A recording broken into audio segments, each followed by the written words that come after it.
Okay, so you've logged in, you've checked out latest news, and you are ready to do some assignments.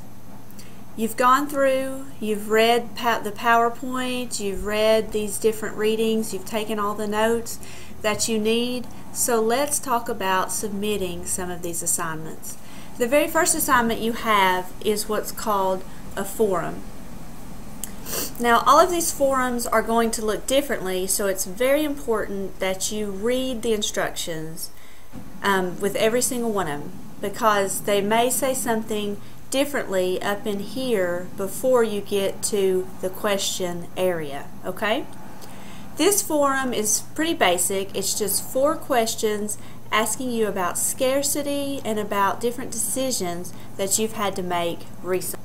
Now, because you have read all of those readings that were listed and you've taken notes and you've looked at the PowerPoints, you understand what scarcity means, and you've read a lot about decision making and opportunity cost. So when you are ready to answer these questions, you are going to click on this button here that says Add a New Question. I know that's a little confusing because you're not adding a question, you're putting in your answers, but that's okay, that's how it is.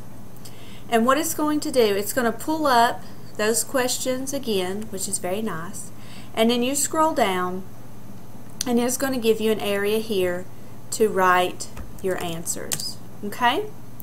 Now, like I said, like you've seen earlier, you need to always answer these questions in complete sentences. Okay? So you're not going to say scarcity and then give me a definition, because that's not a complete sentence. You're not going to start a sentence with a lower letter like that. You're going to do like this, and you're going to type it, and you're going to give me punctuation at the end. All of these things that I know you're saying, okay, Miss P, I know what a sentence is, but you'd be surprised as to how many students will write great answers to all of these questions, but they will not make a 100 because they have not written in complete sentences, or maybe they have a bunch of different spelling errors. And on this type of assignment right here, typing in this little box is not ever going to actually show you a spelling error. You see right here, that's clearly not a word, yet there's no red line or anything under it. So what I'm trying to stress is just take your time on these. Give me a good sentence, most likely more than one sentence. You know, I'm asking you some pretty deep questions here. Question number 3 says, what do you think is considered to be the scarcest thing on the planet?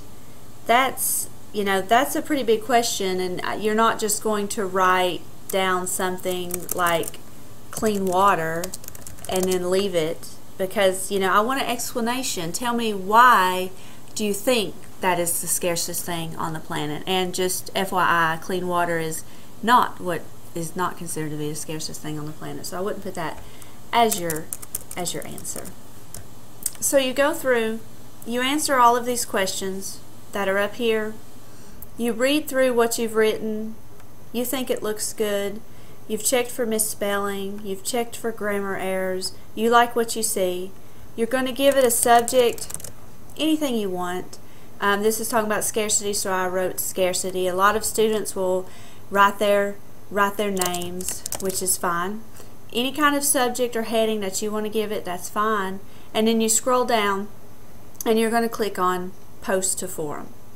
Now, I'm not going to post anything to this forum because later on when you guys do this, you're going to go in and see that and say, what is this right here that Miss P did? You know, so I'm not going to really post anything to it. But once you post something to the forum, you will be able to go in and see what other students have said and how they answered the questions. And there's not, most of these forums, there's not one way of answering the question. A lot of them ask you about your own life, or ask you, what do you think about a certain topic? So there's not really a right or wrong answer to it. But you can scroll down, you can see all of these students who have answered this forum, and you can click on any of those right here and see again, these are just the different headings that they gave them. But you can click on any of those and you can read their forums and respond to their forums and kind of talk to them, just like if we were in the classroom having a regular conversation.